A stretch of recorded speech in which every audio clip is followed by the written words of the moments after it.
So back in the early days of home computers, when there seemed to be an endless array of different brands and models, there was also a vast array of magazines to support all these computers. Like this one. This is an issue of Antic, which was an Atari-specific magazine. This is the February 1984 issue. Of course, these magazines, they're filled with lots of articles and advertising, but one of the big features were the type-in programs. You'd spend hours typing, hoping that in the end you'd have a working program. Well, Galactic Gloop was one of those games that I typed in and, well, I almost typed it correctly.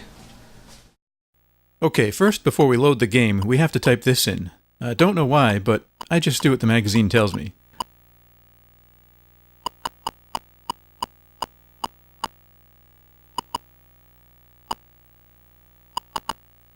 Okay, now to load. And by the way, this was the first time I used my 1050 drive in years, and it still works fine. This disc wasn't totally readable, but luckily this game was.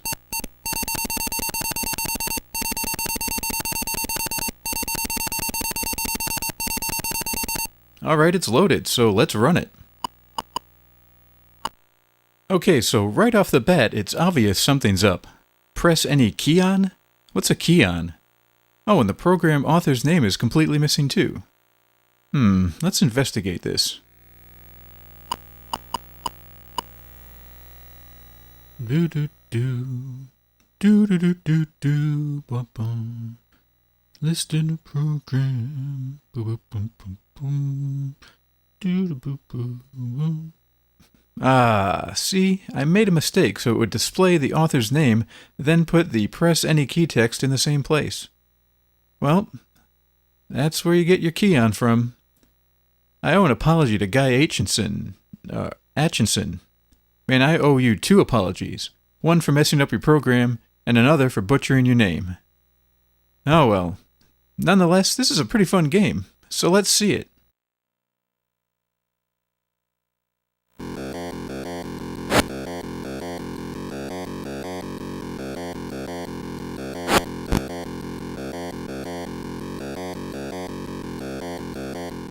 Alright, it works. Even though I made more mistakes. You'll see that the graphics are a little messed up, but the game still plays fine, so I probably figured close enough. There was a program from Antic called Typo that would help you see if you made any mistakes or not, and clearly I didn't use it. But anyway, what's this game about? Well, interestingly enough, it takes place in the year 1996, 2 years after America built its first flying saucers. I don't remember that happening back then, but surely the Atari prophecies weren't wrong.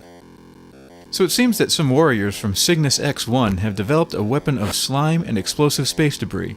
Slime bombs, basically. And they want to test this new weapon of theirs, Galactic Gloop, on our moon base. Now, obviously we have to stop this, and clearly we did in 1996, because our moon base is fine.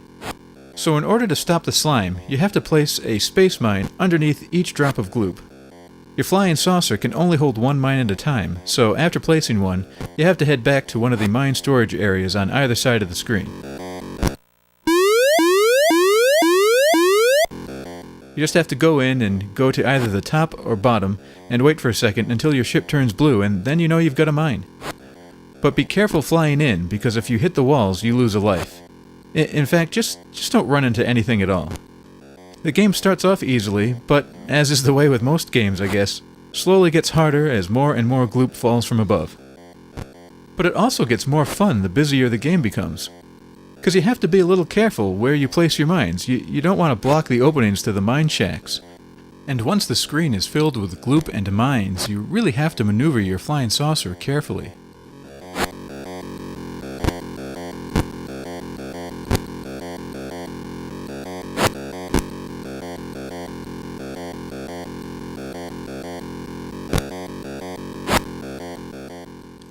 Galactic Gloop is fun. I played it a good deal back then, and trying it again now, I still like it.